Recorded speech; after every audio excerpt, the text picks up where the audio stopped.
He led them to the dust district and took their purses. He dislikes books. They make him feel stupid. The last man who read in front of him lost a tooth and had his nose broken. He made quite an outcry when the lock was found broken, tried harder than anyone to discover who did it. But it was him all along. He leaned in and kissed her, stroking her hair. She didn't notice the necklace was missing until the next day. He spiked the man's ginger beer, took the wallet and the watch. He organizes fights between dogs and rats in his basement. He threw her things into the street and locked her out.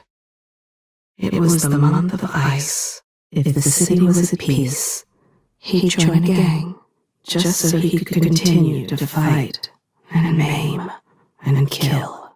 As soon as he had the solicitor alone, he made it clear he didn't like the fancy way he talked. A double shift for a friend sick with the fever. His neck itches from the starched collar. When he can't sleep, he forces his wife and children to stay up too. He forces the new recruit to shine his boots and wash out his socks and underthings. If it's not done to perfection, he gives the man a beating. They trust him because he's a soldier. But it's the third time he's tucked some of that expensive elixir in his coat without them noticing. She's good with the pistol. She volunteers for the firing squad to get in extra practice. He would be this cruel even if there were no money in it. They asked for directions. She sent them to a cul-de-sac she knew to be watched by cutthroats. He steals from his father's tobacco shop and sells the cigars at the docks for half the price. He's supposed to lead them away from the bloodfly nests. He thinks it's funnier the other way. This one craves fame above all, wants to do something notable and important. Nabbing you would be a good start. He's eager to end his shift. There's someone he wants to visit, to break her fingers. He got a prostitute pregnant, and when the woman died of sickness, he sent the child into the mines. The uniform pinches, chases his neck. He hates it. He hates his life as a soldier. When questioning a prisoner, he finds it effective to bring in a sack buzzing with blood flies. He reads to her at night the adventure stories she loves. She lost her eyes in a factory fire. He's done terrible things, sometimes under orders, sometimes just to see what would happen. He's a soldier, but with dreams, just like anybody else. A cottage with just enough land for a goat or two. Don't be fooled by the uniform. This one has no honor. He was born in Kaltan and was sent here to get an education. But he was conscripted as he disembarked the ship and never made it to school. He might quit soon, try to get work with the windmill maintenance crew. Afternoons on the rooftops, in the breeze. He could hear them calling for help. They sounded quite desperate. But he was on his break.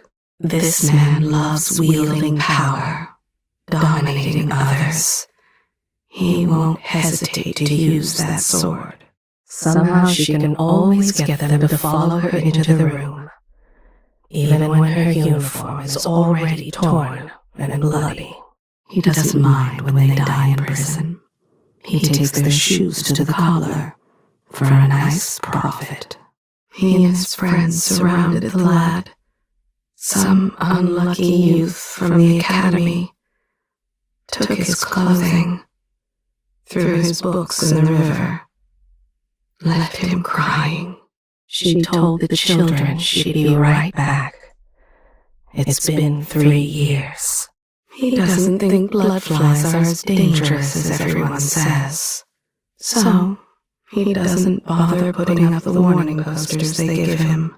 It was just a minor disagreement.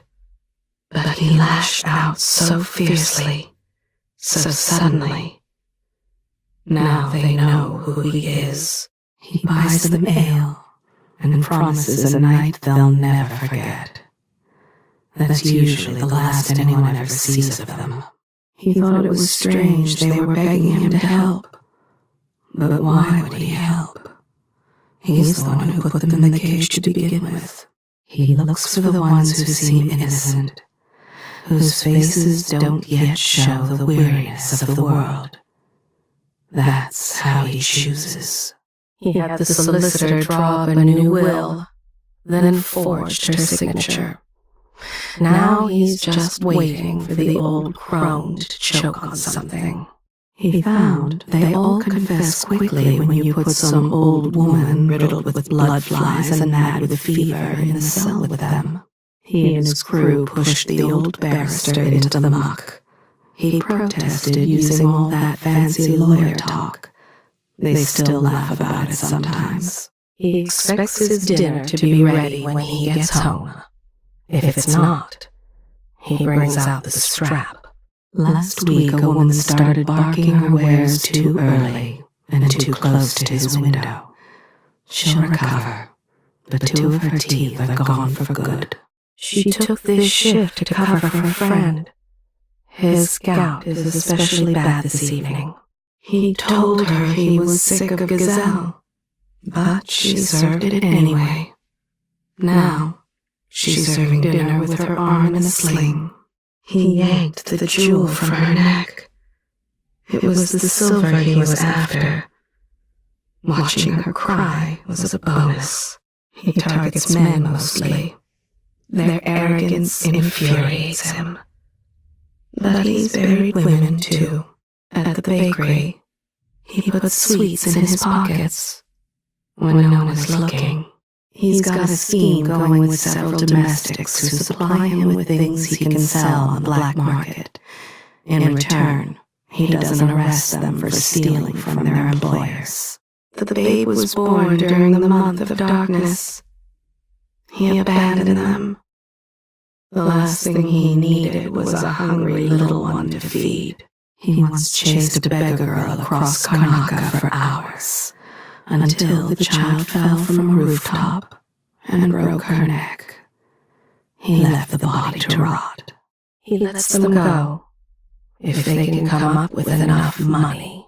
Some of the medals he wears were stolen from the chest of a dead companion. He brings the old couple an elixir and other pricey items they could never afford on their own. His last prisoner didn't survive the night. He's already looking for someone else to arrest. She found the new girl's poetry, reads it aloud during meal times to get laughs. By day, he enforces the law. By night, he's a thief and a ruffian. He's lying when he says his stomach is growling from hunger. He steals extra from the cupboard every day. He cuts off an ear from each victim. Right ear for men, left ear for women. I assure you, she is little more than a thug in uniform. When his shift ends, he'll head straight for the dogfights. If he looks sad, it is because he mourns the child he lost. He tied the baker and covered him with confectioner's glaze. Then he let the rats do the rest. He asked to be in charge of humiliating the new recruits. He was surprised to find there was no such position. Not officially, anyway. No one questions an officer from a good family. That's how she gets away with it. Only cat lap for him. Anything stronger than an apple toddy, and he's sick in the morning. Someday he's going to disobey his captain's cruel orders. and take a bullet to the head for it. He needed someone to blame it on, and she walked in to clean at that exact moment.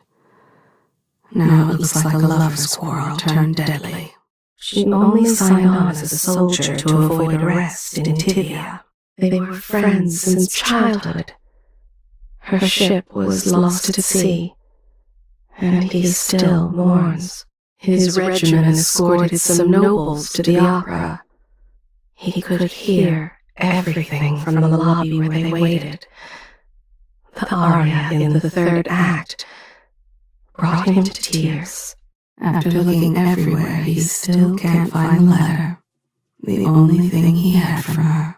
Each night he struggles to read another page of the only book he's ever owned. The story of a pirate woman who commands the southern seas. She taught some street urchins how to pickpocket, and she takes half of what they nab.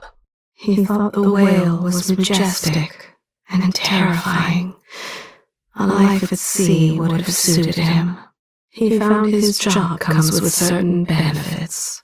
Free food at the market for a start. A bitter man. He does wicked things just to prove to others how harsh and terrible the world is. His pranks go too far. Last week a man's leg was broken. He knows he's done terrible things. He might even turn himself in, but not just yet. If he doesn't win, he gets furious. People have learned to let him have the last word. You're wondering about this one? A liar, a cheat, a murderer. He will never stop. They say a man like this develops a taste for violence. He's a mean drunk. He slapped the boy for spilling a beer, broke a tooth with his ring. His parents give him a bottle of wine and a nice allowance on the first of every month, and in return, he doesn't hurt them like he used to. That uniform has opened many doors for him. Some wish they never let him in. He told her no permit, no pies. He really wasn't sure what the law said. He just wanted the pies. The uniform sometimes attracts this kind of man. He wants power over the helpless, to take lives, if he can manage it without suspicion. Life as a soldier suits him. He can arrest anyone he wants, or even break their arms. Sometimes both. Every day he thinks of quitting, going back to being a bootmaker. He's been well trained, and he's out for blood today. A soldier with a curious mind. He's wondering how electrical power works, but he will never train at the Academy of Natural Philosophy. There was a woman. She said something meant to be amusing, I think, but it angered him. He slapped her. He sells stolen whale oil on the black market. He rigged his mother's pistol the next time she used it. Oh. The others thought it simply malfunctioned. Perhaps he doesn't seem the type, but he sings her to sleep every night. After sneaking into the captain's bunkhouse, he pissed in her boots while she slept. He won't listen to her opinion now that he's an officer. There's a dog that sniffs along behind the barracks. He chases it off nearly every day. He treats that dog better than his own 2 daughters. He dreams of catching a notorious criminal someday, a murderer or a traitor. It would mean a promotion and twice the pay. His name announced over the street speakers. She's not supposed to be drinking while on duty. The scars on his back tell the story of the workers he's cornered and fought to the death. It's his sport. He dropped the necklace in the man's pocket. Then, a moment later, he found the stolen jewelry and yelled, "Thief!" As a child, he begged for scraps and searched the sewers for coins. Now, having risen to the rank of officer, he wears his uniform proudly. He had an extra can of potted whale and tomato sauce, so he shared it with the family upstairs. He wears the uniform proudly and takes his role seriously. He has courage. A woman in one of the cells asked for water, so he brought her some, made her drink it, that filth from the river. Yesterday, he kicked the shoemaker's daughter, who lives next door. He threw her cat out the window. The thing had pulled threads from his jacket. When the old man wouldn't pay, he held his dog in the garden pond until it was half drowned. The old man relented. There's a recruit she doesn't like. Filled his boots with slime from the slaughterhouse. He brought his own mother to the overseers and told them she was the outsider's concubine. He brings them to where they process the whales. What's a body or two compared to the enormity of those beasts? He doesn't care for their company, the other guards. Thinks they're all ruffians. He is a gentler sort of man. He leaves the cells unlocked, and when they run for it, he's waiting with an armed squad. They won't let him back in the bathhouse. Not after what he did to a boy there. He pinched the child, and when the parents came running, that's when he grabbed the silver goblets. After a few years in Tivia, where the cold was no good for his bones, he's glad to be back in the South. He pushed a blind man out of his way for going too slowly. She dumped them in the bay. In a few days, the waves and hagfish will cover up what she's done. He punishes them, especially those handsome young things that end up in the cell for drunkenness or lewd behavior. They showed him the jewelry that had not been stolen during the break-in. He pocketed a few choice pieces during his investigation. It wasn't until after they had eaten it that he told the prisoners what was really in the stew. He's not the smartest, but he knows how to follow orders. Be careful. He calls it high-spirited when he's in the mood to make trouble for someone. This one has odd tastes. He pays prostitutes to watch them puke. She was lost and frightened. He offered to escort her home. In an alley, he slit her throat. He had her shipped to Morley and banned forever from her beloved Serkonos. Such is his power.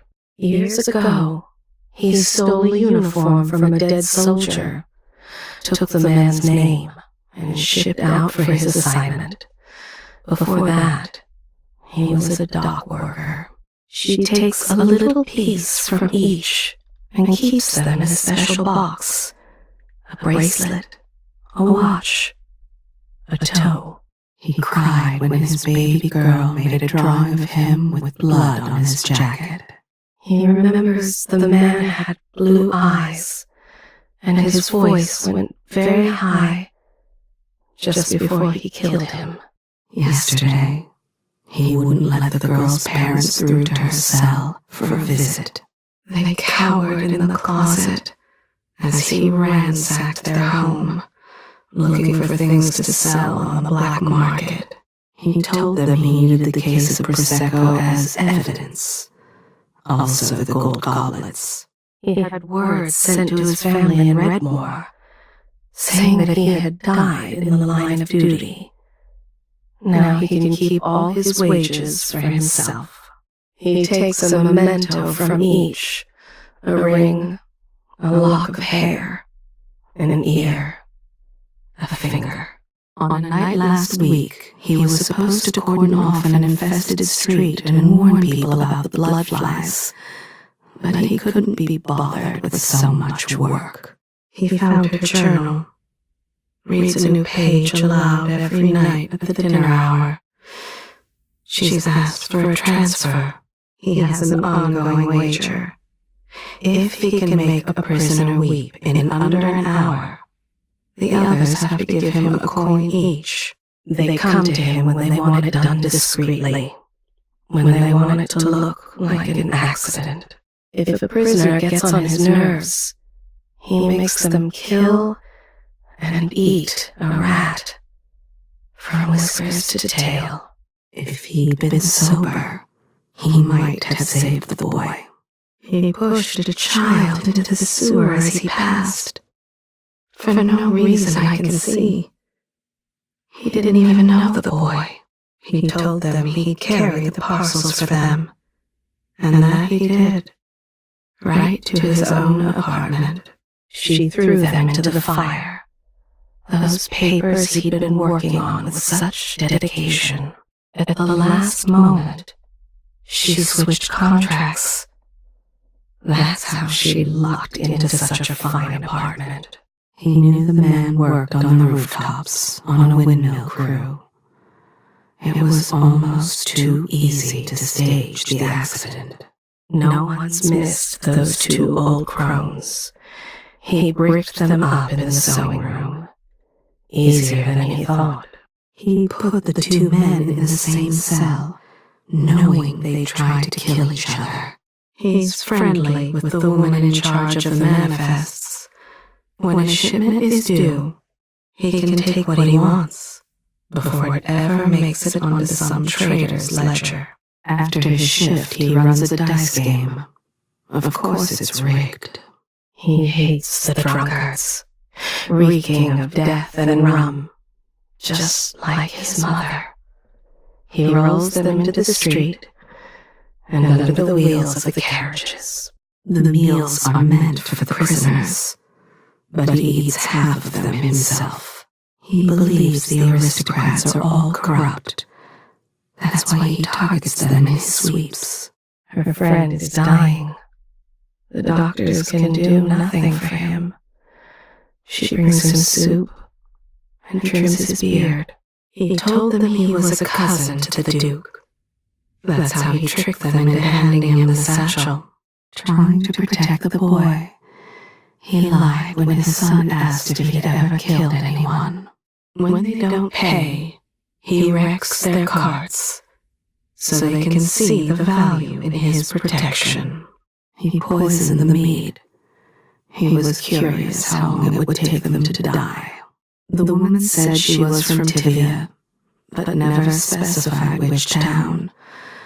So he sent pieces of her in crates to several of the big cities: Yarrow, Dubovka, Tamara, Alexin. He's seen some strange things, but he only wants to do his job and be left alone. She sent a letter just this morning, inquiring if they might have room at the school for her son. He's shown promise in the arts. She's thinking she might go back to Crystal, try life on her uncle's farm again, or a little fishing vessel of her own. Just an honest man, performing his duty the best he can. He understands more than he lets on. He plays pranks on his superiors. Nothing harmful, just a bit of hijinks to raise everyone's spirits. Some of the men in her unit can be cruel. She's had to intervene more than once. He made up the charges. The truth is, he just didn't like how she looked. There's something wrong with his mind. He dreams of hatred. He sipped a whiskey and watched the blood flies swarm all over them. She says it comes with the job, but there's no need for her to treat them so roughly. Lately, she's been following a young family. First, she'll get them to trust her.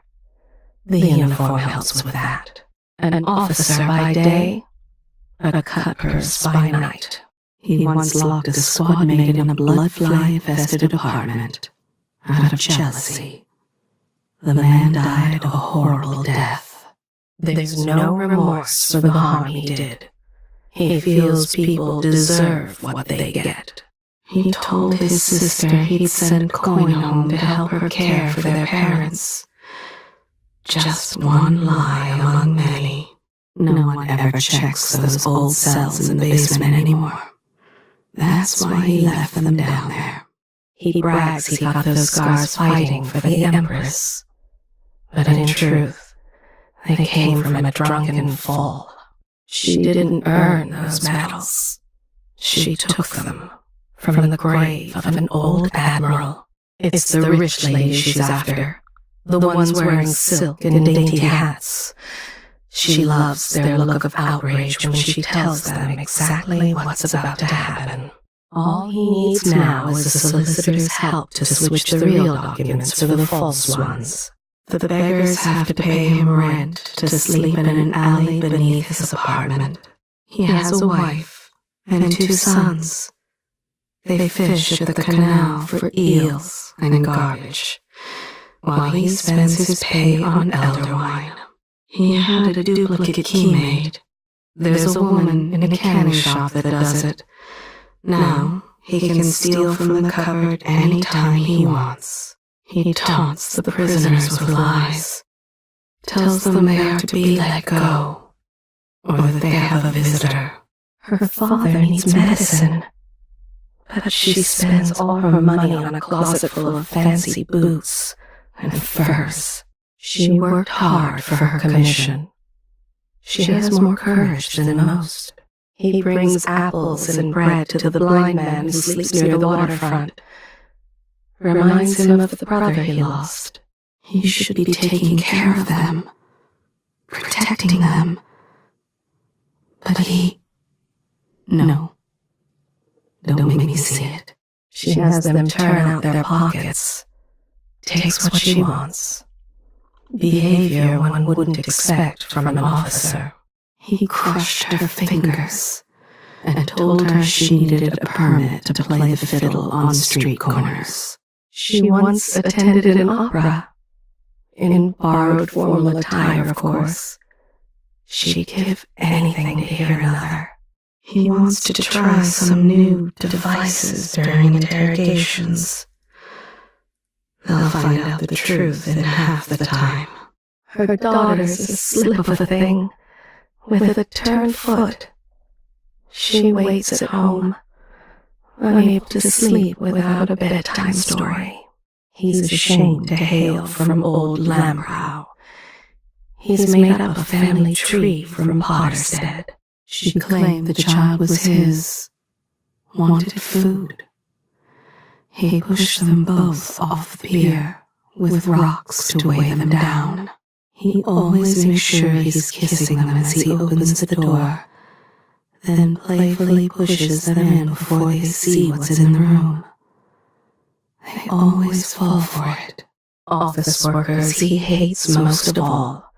Just seeing them fills him with rage. He hurts them when he can. She was supposed to look in on the place on her way home, but she's had her eye on a few valuables. Perhaps tonight. She's started that fire at the tannery. Now, they always pay on time. He brings the prisoners some stuff he calls gruel. Eventually they eat it, or starve. It was in the month of rain when she gave birth to the child. Left it on a stranger's doorstep. He was called before a judge once, swore on his title and all that he is to tell the truth. A woman's life hung in the balance, and he lied. The woman was choking, but instead of slapping her on the back to help, he sat back and watched the spectacle unfold. He's blackmailing the son of a noble. He found it all too easy to lure the naive young man into his web.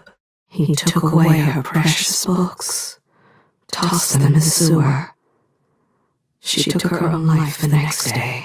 An old man was selling venison from a street cart without a permit. His squad ate well for a week. There are times when he remembers nothing about that night, though right now he recalls she pleaded with him to at least spare the children. Later she'll make her usual rounds, tells them they have to pay, or else. Starving them was taking too long. He finally had to use his pistol. Yes, he's a soldier, but a thief too. He keeps a silvergraph of her near his bunk. She died a month before they were to marry.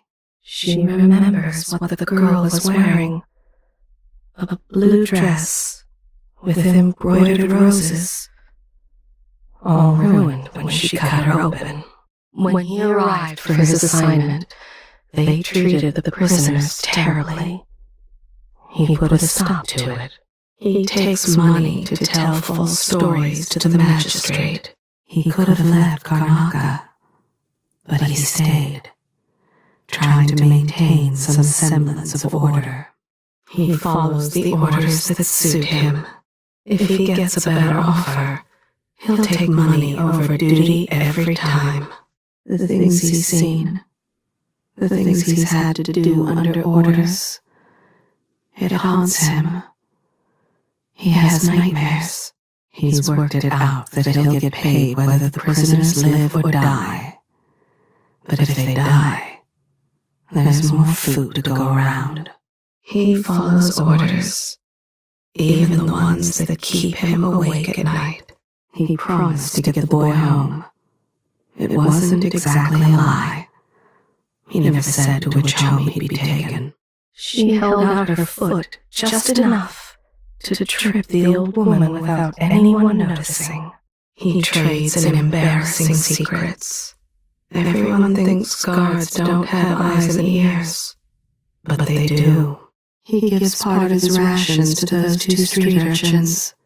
He sees himself in them, but a dozen years ago, he's been teaching them all card tricks. It takes the sting out of the boredom. Sometimes his duties require him to be harsh, but he is never needlessly cruel about it. All the lies about his past are interwoven in his head. Even he can't remember the truth. Even as a child, he liked to push the other children around. This job is perfect for him. He waits at the pier. There's always some lost traveler there, tired and laden with baggage, only too happy to follow him home. No one ever misses a lone traveler. He still lives with his mother, and hits her when the supper's cold. He heard the child calling for help, but he pretended he didn't, and walked away. The job suits him, though he dislikes it when a prisoner's let go, without a harsh sentence. There's a rich gentleman who pays him well to look the other way when his orgies spill onto the streets. His uniform makes him itch. It chafes at him to near madness. Be careful. He always volunteers for the firing squad. He loves to tie the blindfolds over their eyes. He has a few deals going on the side. Once the others see how ruthless he is, they usually agree to help him with his schemes. This one's been up to no good. You'd think a third-generation soldier would have more discipline. He pretends they're sheep, and he gets to be the farmer, then the wolf, and then the butcher. He ignored the woman in the cell. She told him she was sick. He just thought she wanted attention. She moaned and called for help numerous times before she died. She combed his hair, straightened his jacket, and doused him with oil. Then she lit his cigar. The others were too afraid, but he jumped the flames and rescued the child. He sees there's injustice, cruelty, and horror. He hopes it will improve. If not today, then soon. He goes through their personal items, takes anything that looks valuable. A man at the distillery sets some bottles aside for him, and in return, he doesn't break the man's nose. He's due for a promotion soon, he thinks. He may be right, if they base promotions on needless cruelty. A cruel man. Even now, he's looking for someone to abuse. They invited him in. How are they to know what he was capable of? He's jealous of the new lieutenant. He'll scuff up the man's boots to get him in trouble. He made the new guards switch boots with him. His were worn through and starting to smell of something awful. He gives half his midday rations to an old street musician who was struck deaf by sickness. He's proud. He finally saved enough money to put his father on a ship back to Driscoll. She likes that moment when the light leaves their eyes. She imagines she can see all the way into the void by looking into their dead eyes. The uniform helps him gain their trust, gets them to open the door. Then, he shows them why he's really there. Drunk and angry, he gave the woman a black eye. Poor wisp of a thing, only asking directions. He once hiked all the way from Dunwall to Poolwick, using the brooks as guides. The air was cool and clean. He let the man get away, some father down on his luck, trying to feed those hungry mouths. He saved some crackers and whale meat from his rations for a three-legged dog. Friends now, I think. When he finds that woman, the one with the straw-haired boy and the pretty daughter, when he finds her, he'll kill them all. He makes sure the guilty ones don't make it back out on the streets. And he always thinks they're guilty. He stole an entire case of the finest potted whale meat on its way to the children's home as a treat from the Empress, from Emily. He loves the bottle more than anything else in the world. Most guards won't hurt a child. But this one, he pressured the woman into the deal. She could see there was nothing in it for her, but she was afraid to refuse. At night, in the pubs, there's always someone asking to be slapped or hit with a chair. This man likes his job, performs it with enthusiasm. I'd be careful if I were you. They place bets, he and the other guards, on which prisoner will cry first. An honest man. Unlike the others, he has never taken a bribe. Some nights, he climbs in through the window and watches her sleep. He sniffs her hair. He gets drunk on that swill they serve near the fens. Only shows up for duty twice a week. He pretended he was wounded. They took pity on him and let him in. That's when he took the silver candlesticks and the roast pigeon. He's trying to frame his captain, hopes to move up in rank when it's done. Only a soldier, but he imagines himself at a grand ball, in full regalia, dancing with an empress. He picks the drunk ones, the ones who bellow in the streets, and wander into dark alleys to relieve themselves. He pulled the blood flies off the boy, and just in time, he rolls the drunks and turns their pockets out. That's how he makes extra coin. He fears the child won't last another week. He wants to do more to help. A picnic for three. She waited for just the right moment to tell them the mushrooms were poison. Something's broken in his head. His only pleasure comes from hurting the weak. He's seen things he would rather forget. That's why he spends so much of his pay on ginslings. No matter what their crime, he'll let them go if they can come up with enough money. He fooled them into thinking he was a first captain, got them to buy the drinks all night. He knows how to hurt them in a way that doesn't leave a mark. He gets a sleeping powder from the chemist and puts it in their drinks. That's his secret. He favors the month of harvest, the only time he doesn't feel hungry. He tells them he does philanthropic work for the orphanage. He doesn't know what the word means, but it gets him the respect he craves. He and the other guards, they have a new game. If they catch someone alone on the street, they hunt them down. He hasn't paid for his own drinks since the first time he put on that uniform. His boy cries himself to sleep every night, alone and hungry, while this one spends his coppers at the dogfights. He told the landlord that members of the military don't have to pay rent anymore. Said it was a new order, straight from the Empress. Each week he steals their letters and reads them aloud at the pub. Just last week, he saved a tradesman from Potterstead who was drowning in a canal. He's thinking about a song, something his mother used to sing. I think it's meant to be funny. He has found that women tend to agree to his demands when it's the safety of their children at stake.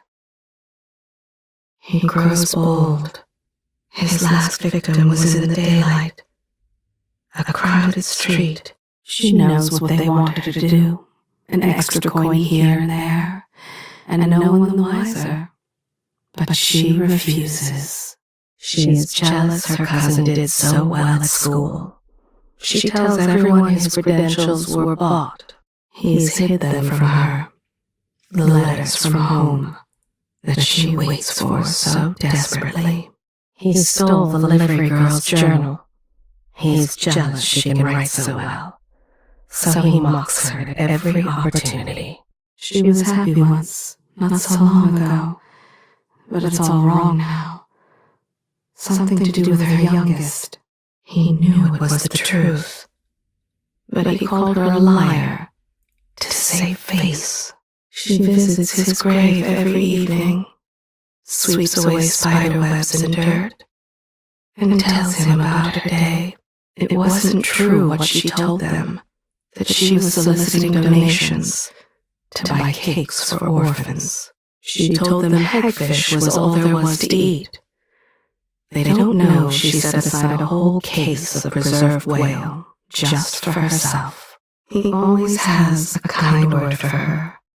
That toothless granny with the nasty temper.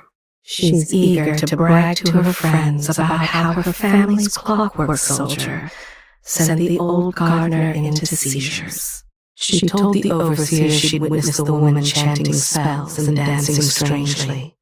All lies to get a pretty rival out of the way. He was lying when he told that old woman he'd make sure her things made it to the dock before departure.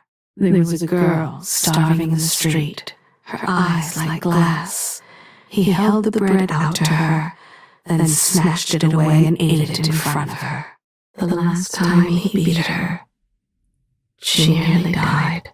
When his mother's rival opened a shop next door, he sent round a group of overseers, wrecking the place on suspicions of heresy. The child trusted her. That's how she was able to lure him onto the boat. He makes a large contribution every year to the Academy of Natural Philosophy. Sometimes as a switch, it's he who cooks dinner for the servants. They don't know it's Pandician bull rat he's been feeding them. The young master refused her, so she soiled his bedchamber with muck from the sewers. He didn't attend his brother's funeral. He was busy with a bottle of sherry. For every 10 coins she and her brother make, she sets one aside, cheating him. She tells them she has a knack for easing disputes, for bringing both parties to accord. Her true talent is removing coin from unsuspecting fools. He's not the most caring of souls, but he took that orphan boy off the streets. Now the lad calls him father. She hides the food from them and grows fat while they go hungry. She had them fire the new seamstress. The woman left a single pin in the hem. A brocade pillow. She held it tight against the old woman's face. Please, I don't want to see any more. An old woman fell from the boat during the crossing. He was the only one brave enough to dive in after her. She always finds some reason to cut their pay in half, even if she has to break a dish herself. He knew hagfish was not a fit food for the child, with all those bones. But he didn't care. She's thinking about how easy it is to deceive him, because he's blind, and because he's a trusting old fool. She first learned she could get away with murder at only 12. She pushed a servant girl off the balcony, and no one made even the slightest fuss over the incident. He put the poison in the wine and replaced the cork. He plans to give it to his father as a gift. The horse was his wife's favorite, a pretty thing with a fine spirit. He broke its legs, just to show her he wasn't to be trifled with. Right now, he's thinking about how beautiful her blood looked in the moonlight.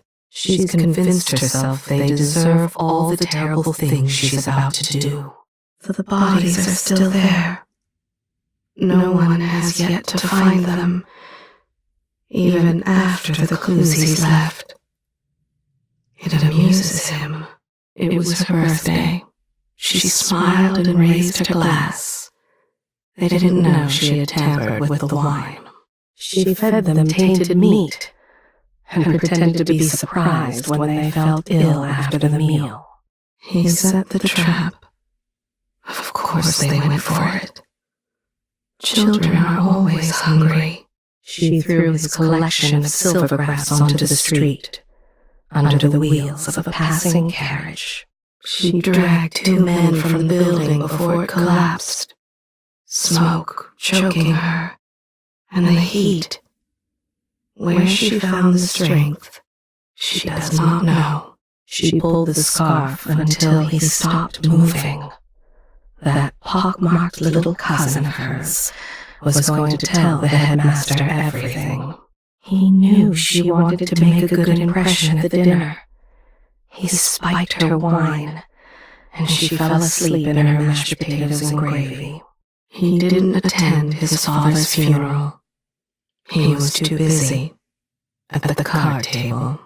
He bought their house and lands, and then waited until the month of ice to have them removed. He knows how to make it look like suicide. His business partner, his first wife, and a year ago in school, that poor girl. It was a fine new coat with silk linings and whalebone buttons, but he gave it away during the month of high cold to a man he saw shivering in the market. He put a crate of blood flies in the nursery closet. His sister's child. His nephew. He brought her dog to the pits and had it placed in a fight. Of course, it was torn to shreds. He peed on a cigar and offered it to a beggar. The ox she sold them is sick, riddled with blood-fly larvae. She knows it. He struck her in the heart with an axe, while the children cowered in the cupboard. He hated that school they sent him to. That's why he burned it down. There's something about a child. She took it, stole it from its crib. He trades in secrets, and if someone dies because of something he whispers, so be it. He talked loudly and crinkled his program throughout the whole performance. He kissed her and told her to meet him beneath the falls. When she arrived, he pushed her in the mud and ran off with her purse. It was easier than she thought, finding someone willing to burn down that old man's store. And cheaper, too. He had a new will drawn up, and he forged his mother's signature perfectly. He has so little to eat, but still he shares with the white-haired widow upstairs. They sought the Abbey of the Everyman. She sent them to an abandoned warehouse, where she'd seen a shrine to the outsider. She's thinking of whiskey and ice, and of spitting in her rival's face. You are wondering, is this a good man or a bad man? You tell me. He left them there, knowing they could not swim. He was beaten as a youth. The bone in his jaw never set right. Yet he refrains from mistreating others. It was only an accident, but his mother's home burned to the ground. He lied about the fire. She's been breaking her mother's precious imported crystal, one goblet at a time, and with each shattered glass, she apologizes more sweetly than before. His parents taught him to humiliate the servants, but he put a stop to that, and all the other cruel things they taught him. She tried doing someone a kindness once. She did not care for it. Those poor souls who have crossed her. They have ended up as food for the hagfish. She felt her governess had seen too much, so she told the overseers the woman was using witchcraft to control blood flies. Her little babe didn't die of fevers. She starved it, just like the two before. During the month of high cold, she sends sweets and whale oil to the orphanage. She chooses the victims, fills their cup and leans her bosom close. Then she gives the muscle a wink so they know which ones to follow out into the darkness. She's been studying botany in secret. She hopes to lecture at the academy next year. In the meantime, she pretends to be selfish and vain, like her parents expect. He knew she would eat the cake first. She never could resist a sweet. He baked them full of broken glass. He sabotaged the boat just before they set out. All hands were lost. They are her playthings, and when one inevitably dies, she but sends word, and a replacement arrives within a week. He gives her money to fetch a chemist's restorative. She pockets the coins and brings him canal water and medicine vials. Spoiled and treacherous, oblivious to the suffering just outside her door, he's eager to brag about how his new clockwork sentry killed a prowler on the front lawn. She steals things from the help for amusement. She doesn't like or need their shabby trinkets. Whenever she thinks a maid or manservant isn't working hard enough, she invites the overseers in to correct their restless hands. She refuses to stoop to their level. She detests all that drama, the lying and cheating. It is her fourth marriage.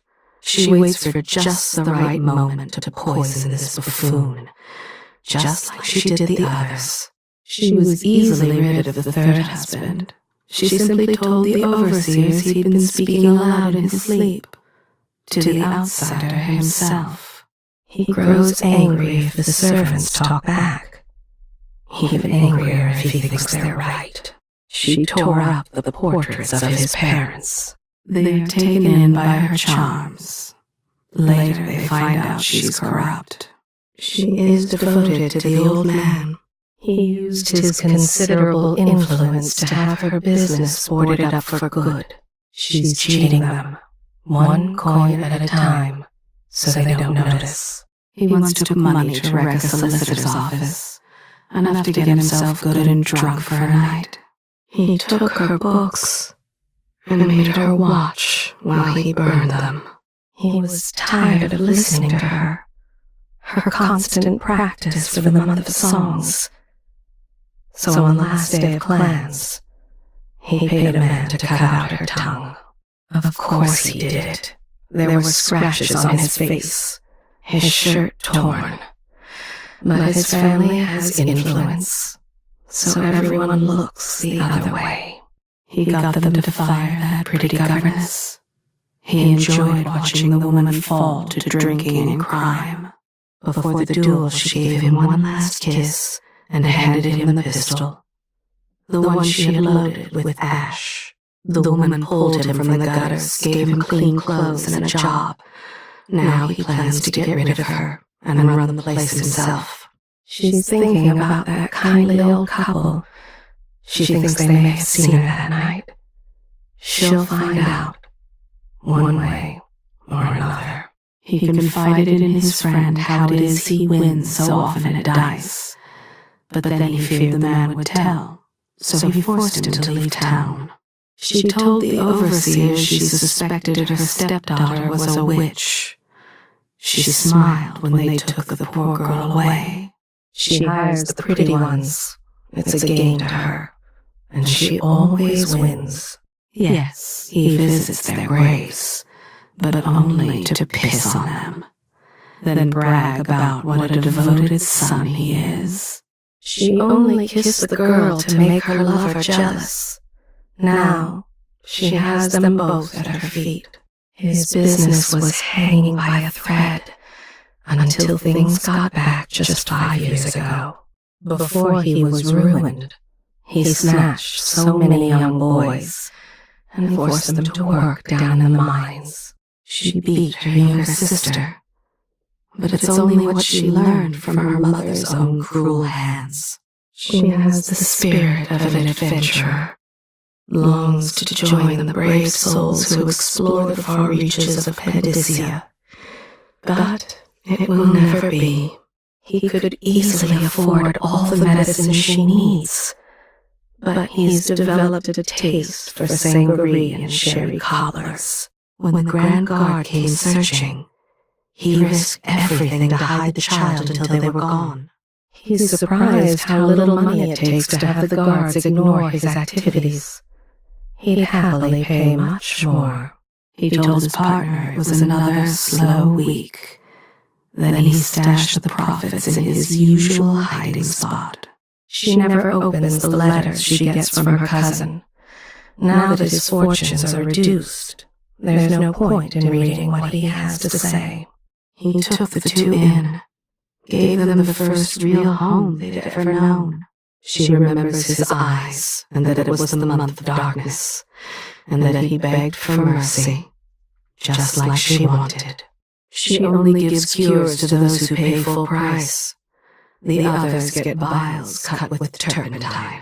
A beekeeper beat him in a game of Nancy, so he burned her hives the next day.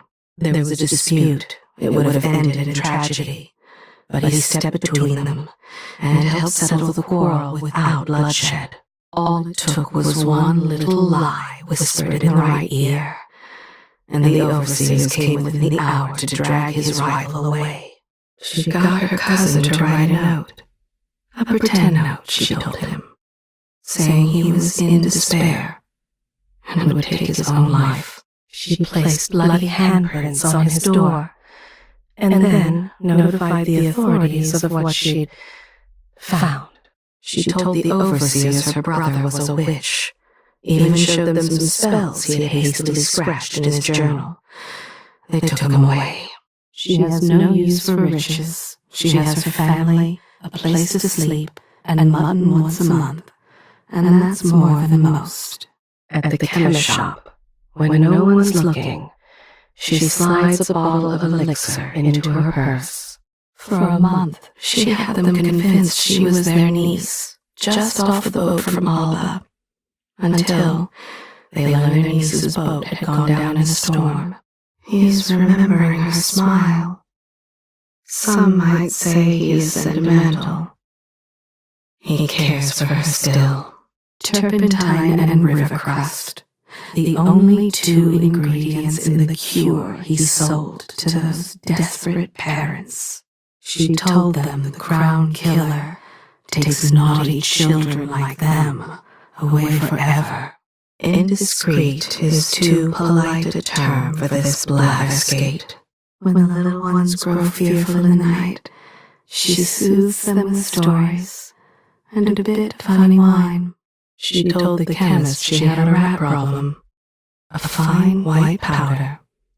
She'll put it in soup. It worked out that it was cheaper to have them killed than to pay his considerable debts. He told her the view from the roof was something she just had to see. Oh, yes. He pushed her. She's disappointed the old man still lives. The house and servants won't truly be hers until he's dead.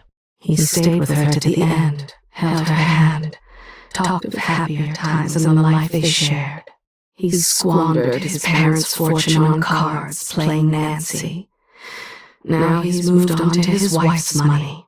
At night he grows restless and wanders the streets, looking for those no one will miss.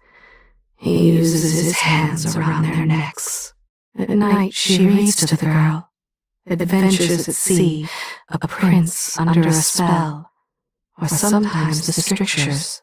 He was always so serious, even as a child.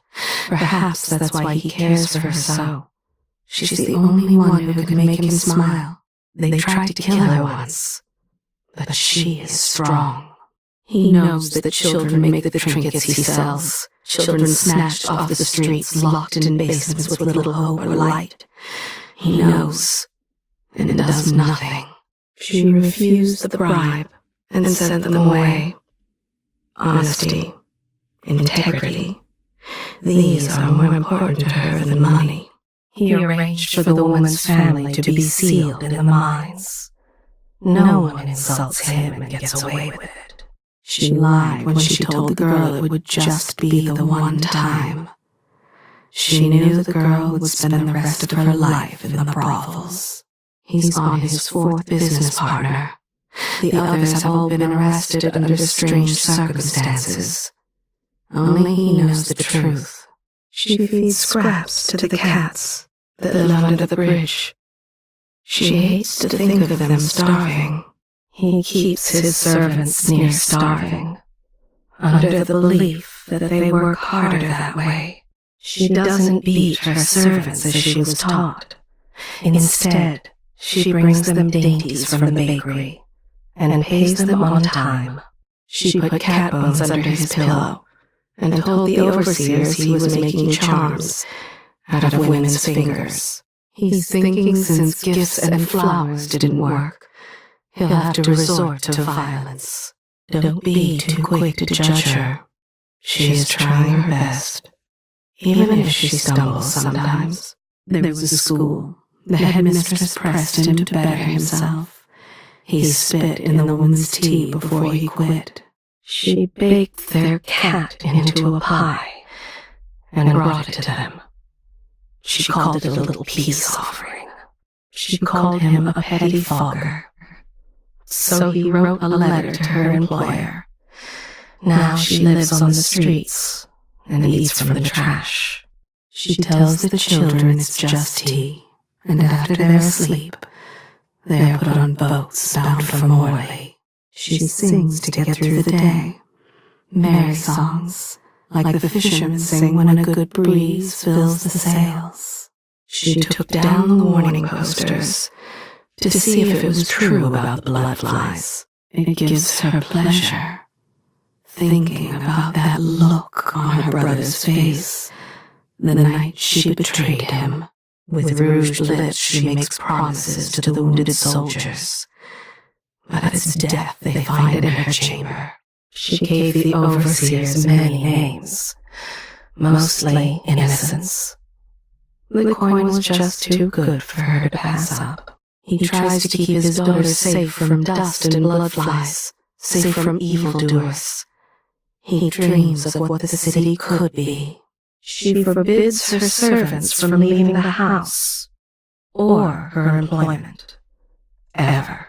She interrupts them. The only opinion she cares about is her own. He regrets that people are getting hurt, but there's profit in it, so he will continue. When they were near despair, she led the group in song. She was no good with pitch, but it got them through the worst of it. He will continue to take a finger a day from the lad until the mother pays her debt. She's managed to convince that old widower to cut his children from the will and leave everything to her instead. She told the boy that the crown killer comes for the obnoxious children like him. He took a finger from the girl as proof of his intentions, and the family paid the ransom quickly. She makes things, little things for those less fortunate. A knit cap for the boy with the wasted eyes. A new smock for that poor little mudlark. When she told him the child was his, he took care of it. Took care of them both. Paid someone to do it. She seduced her sister's husband. Knew where to kiss him, what to promise. All to make her sister suffer. A business deal has gone wrong. There was no fault. A shipment went down at sea. Still, she plots revenge.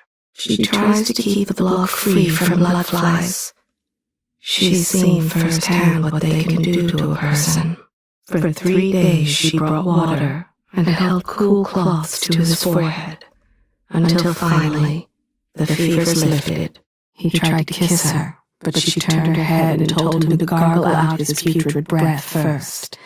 He struck her twice, and she fell. Why were they surprised?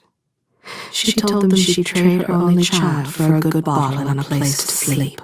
She has done terrible things.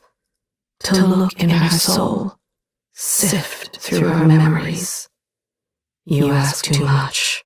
He told his daughter that the crown killer will eat her nose should she ever disobey again. He paid for their passage, but never told them, never asked for anything in return. They were in on it together, but it was him they carried off to a cell. She still has some profit from that enterprise. She keeps a stash of poison ready, in case anyone catches her stealing. She helped a young family escape the mines, bought them passage to Tivia, as far from the dust district as they could get. This one is different. I sense kindness, intelligence. He told them the building was safe and took a month's rent up front. He didn't mention the bloodfly situation. She brought her own physician in to look after the servant girl, at great expense, and against her mother's wishes. He ate well again this morning, taking much more than his share. The others grow weak with hunger. He thinks honest men are idiots, that they deserve to be cheated. She made a profit when there were floods, a profit when there was plague, and she'll profit again off the bloodflies. She visits the debtor's prison on the 1st of every month. That way she can personally choose the hair she wants in her next wig. He told them he saw the boy take the keys, and the fools believed him. She was angry about being let go. She came back in the night and poisoned their goats, the entire herd. She said they had better do as they were told, because the crown killer likes to eat naughty children. She laughed when she learned her brother's carriage had been savagely attacked by hoodlums. She put an incriminating note in his pocket, even scented it with perfume. She's hoping his wife will find it later. He was afraid she'd tell the overseers about his hobbies. He dragged her to a bloodfly nest. She tossed the dog out the window. Its bark had woken her too early. Everyone thought it was just an unfortunate accident. But he had meddled with the wheels of the carriage. She gave the cans of meat to the boys, even the ones that were bulging with rot. She imagines a place where she can live without fear, a place with clean air, and neighbors she can trust. He's a composer. He can hear the music. His thoughts are on the strings. Their first entrance. Her mother beat her. Now she brings the strap down on her own young ones. He feels ashamed sometimes. Those lavish meals, when so many go hungry.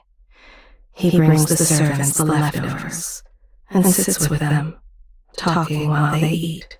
He torments people with his lengthy advice. He never tires of his own opinions. It was just a misunderstanding, but she beat the youth until blood ran from his ear. The mourners were too aggrieved to notice that she'd slipped the ring from her dead sister's finger. She has a servant whipped every evening, whether or not anything in the household is amiss. She's thinking about her father, about the way he struggled when she pushed him below the water. This one? They only do business with him because they fear what will happen if they don't. He wakes the servants to keep him attended on the nights he can't sleep. You look for goodness in him, but there is none that I can see. Her mother is too ill to speak, so she does cruel things to her, knowing the woman will never have the strength to tell a soul. She finally found a solicitor willing to write up the documents she wants. No questions asked. They were fake tears to gain sympathy and gifts. She never really cared for the boy. Judge him not by his looks. He is capable of good things. She told them the medicine was too expensive, and they were too sick to notice her new boots. This one spends her days drunk, and took to the bottle even before she saw her first moon's blood. He paid a man to drown his wife. Drowning. He was very particular about that. She loves the moment when they realize she's tricked them. The moment they realize everything she's told them is a lie. He wanted to keep her. So he told her fiancé a great lie about what she had done. He grows restless and melancholy during the month of darkness. It makes him do bad things to those around him. He switched the contracts when her back was turned. She only learned of his treachery when he took her home and auctioned off her belongings. She cares for the small things, the weak and unsung. She tosses seed to the birds in the month of ice. Each morning she has a kind smile for the others, even when there are bruises hidden by her clothes. She found his old diary, and now she taunts the old man about his past, and threatens to tell the others. He doesn't look like the type who cheated at dice. That's how he gets away with it. He broke the wedding cups and blamed it on the kitchen maid. She was let go without a recommendation. She slapped him and told him to pay attention when she was talking. She likes it, the attention she gets because her son passed away. Her cousin needed help getting out of the water, but she stepped on those pretty little fingers every time the girl reached for the bank, until exhausted, she slipped below the surface. He knows how to behave nicely. No one has ever suspected the double life he lives. He told the children they better be good, or else the crown killer would eat them. She has a scar down her left side. They nearly killed her that day. but she is strong. When she grows tired of taunting the old blind dog, she moves on to taunting her elderly aunt.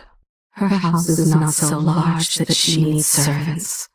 She hires them to bark orders and feel important. They would have drowned, those foolish boys. It took all her strength to pull them from the rushing waters. She dipped a knife in ox blood and slipped it into his coat pocket for the authorities to find. She added a mustache and a beard to the portrait of her mother, an original Sokolov painted over 20 years ago. He's been moving her things around, her pillbox, her boots. So she thinks she's losing her mind. The children hid behind her. They knew she wouldn't let him harm them. Oh, but she paid for it. She tells them it's whale meat, but it's not.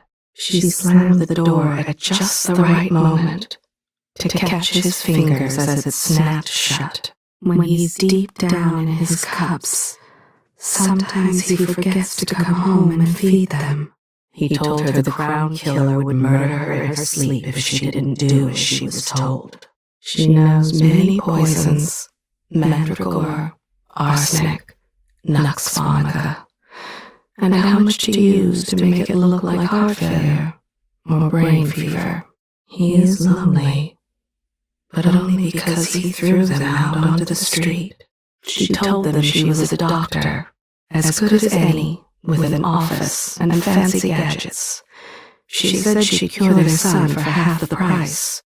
Paid in advance. You wish to know about her. Twice now she has taken life. It just suited her to do so. He timed it just right, so that her fingers would get caught in the hinge as it closed. She sipped her tea and giggled as her uncle choked on a pigeon bone. His face was purple when he died. He sang as he killed her, pressed a pillow to her face. A gambling song, I think. Ante up and lay him low, and bring me a bottle before I go. She's unhappy with his decision. She'll let him know, with the rolling pin. She said the donations would go straight to the needy families of the miners, but she spent it all on gin slings. She's in on it with the landlord. It's now 4 families they've ruined. He hid the urn in the attic. It contains her mother's ashes. She's been searching for it, growing more desperate every day. She filled her father's mind with lies about her sister. His full wrath came down on the unsuspecting child. He sells what he calls rabbit pies, but it's the mess they toss from the slaughterhouse. It pains her to do it, but she has to play their game for now, and act the part of the spoiled and cruel heiress. Those flunkies he employs are there to twist arms, to make sure people suffer.